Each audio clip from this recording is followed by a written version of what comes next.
Who are we voting for? Meet the candidates. Who Are We Voting For was created so we could understand who the candidates are and what they are about. This is not an endorsement for any candidate. This is for the voter to be more educated about who we're voting for.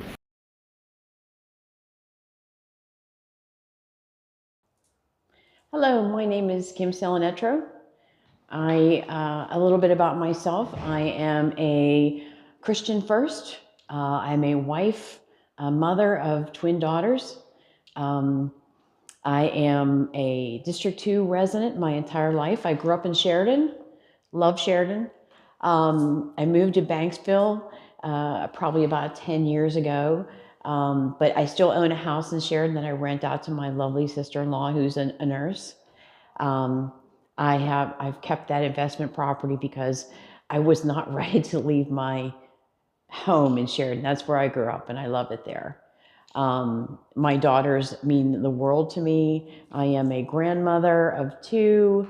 Believe it or not, I am a grandmother of two.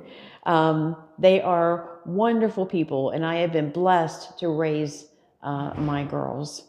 I have one who's a psychologist, and I have another one who is an occupational therapist. They live a life of service, as do I. I work heavily with my church, teach Bible study, several different interesting Bible studies there. I have been the president of the Mothers of Multiples Club for probably 20 years. I just gave that up, but that is an organization that serves mothers who have twins, triplets, quads, and for the most part, a lot of twins are born prematurely, as mine were as well. And so they come with a special set of circumstances that you need support for. I have a loving husband. My husband, Bob, is an engineer, still working. He hasn't retired. He loves what he does.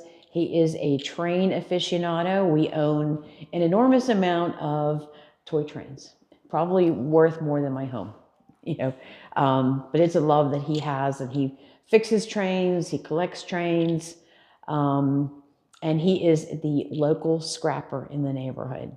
He is a huge fan, as we both are, of recycling and taking care of the environment. We do a lot of work with an organization called Paddles Without Pollution, and we clean up our rivers, our lakes, some of the lakes that we have in the area. We will take our canoe or our kayaks and we will strap a big garbage bag and a garbage can to it, and we will drive, or paddle around and collect any garbage. And so we're huge environmentalists, and that's one of the reasons that started him scrapping, because people throw away things that A, could be reused, or B, could be recycled. So we started that business. We don't make, a ton of money on that business, but we feel like we're helping the environment. So, but that's just a little bit about me. I have been Councilwoman's Chief of Staff for a very long time, so that's part of what I do for a living. But that's a little bit about me. I've been Councilwoman's Chief of Staff for, at the end of this year, it'll be 17 years. Working within council is, to me, all about building relationships. You learn relationship building very quickly, because as a city, we need to partner with each department for us to get things done. And that's really what I do very well. I work hard to build relationships with folks in, say, forestry and public works and the police department. So when we have issues, that I have a resource to go to. When we get a call in the office from somebody who's having a problem with PWSA or Duquesne Light, I've created relationships with all of those folks so that I know how to get those issues resolved. We've worked very hard to come up with very good legislation that helps all of our communities, especially, District 2. I think that alone qualifies me, but I have a passion for our district. And I have a passion for the city of Pittsburgh. I love our district. We have a little bit of business, districts within some neighborhoods and not in others. And for the most part, I think that's okay. It's okay to say we are just a family neighborhood, and maybe you have to drive a couple blocks to the grocery store.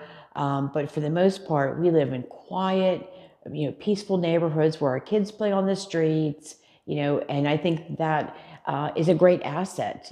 For a lot of people, they look at other districts and they say, why don't we have all of those? But, well, that comes with a lot of issues, a lot of garbage, a lot of noise, and we don't have that. If you're looking for a quiet place with resources to raise your kids, there's no place better than District 2. You can be anywhere in 15 minutes from District 2. Okay, I think it comes from a love of the district. I mean, if you take a look at what these jobs pay, um, it's not, you're not making millions on these jobs. You have to have a love, a passion, and a heart that's willing to serve. You're not doing this for the money, because the hours you put in versus what you get paid, more than likely we're probably being paid minimum wage for the hours we put in. But I think that I have that heart to serve. I have that willingness to serve. I think our people deserve a good council person who loves and cares for them. Some of these people in this neighborhood, a lot of them, and I've grown up here my entire life, are like family to me. They're friends. These are just not constituents. These are people that I love and care about. And I think that plays a big role in whether or not you want to run. You have to love not just the district, the people. And that's who I love. I love the people. Well, I guess I would begin with the fact that I've lived here my entire life. I know this neighborhood very, very well. Um, there are things in our neighborhood that need to change. In my opinion, we need to advocate for more police. We are short on police. I can remember a period of time when we were under 900 police officers and we were panicking in this city. And right now we're at 644. That cannot continue. We have to, create incentives for our police officers to stay. We lose middle management police officers all the time, and that's tremendous years of institutional knowledge that leave. So that's one of the things that I will definitely advocate for. Another thing is our vacant, blighted, tax delinquent properties. We have, last time city planning did a study, and it's been about 10 years, so I'm sure it's grown since then, but the number that I have is a little over 33,000. 33,000 tax delinquent blighted properties, who a good bit of them are beyond help and they need demolished. And that's a personal pet peeve of mine, that I think we need to demo, some of these homes that are beyond repair. But the ones that aren't beyond repair, we need to create programs and incentives for people, not landlords who want to come in and just decimate. I'm talking about property owners, people who want to come in here and make our district home. We need to find ways to bring them into these homes, whether it be URA programs, federal programs, state programs. We need to do everything that we can to take these homes from dilapidated to a home again, where people can come and live in our district. I think that is a huge challenge for every community and city across the country. But I believe in Pittsburgh, what I find is people who leave Pittsburgh, the city proper, they want to come back. And we want to give them these homes to come back to. I believe that we can create neighborhoods where you have low-income housing, you have middle-income housing, and you have high-income housing. And that happens in the suburbs. People just don't realize it. You can go to the suburbs and buy a house for $100,000 and live 2 blocks from a $500,000 home. And people live cohesively. Not everybody needs a 5-bedroom, 5-bath house. Somebody may just need 3 bedrooms, 2 baths. I mean, you don't need to have all high income to make a cohesive neighborhood. So I'll say that about that, and that's something we want to work for. I have a couple of personal pet peeves in my neighborhoods that drive me insane, and one of them is abandoned cars. People will drop their abandoned car off in our neighborhood and it sits on our street for years. Now, we have parking challenges in lots of neighborhoods like Sheridan, Elliott, Mount Washington, where You know, back when these streets were built in the 1800s, when the plans were laid out for these neighborhoods, people didn't own cars, so they weren't made for cars. So parking's at a premium. And if you've left your abandoned car here, I want it gone. Right now, we use one company that comes and takes our vehicles when we get them on the list, of to be abandoned and take them. But I think we need to create other incentives, to get these abandoned vehicles out there. We need other companies that can come in, remove these abandoned vehicles, and free up parking as well.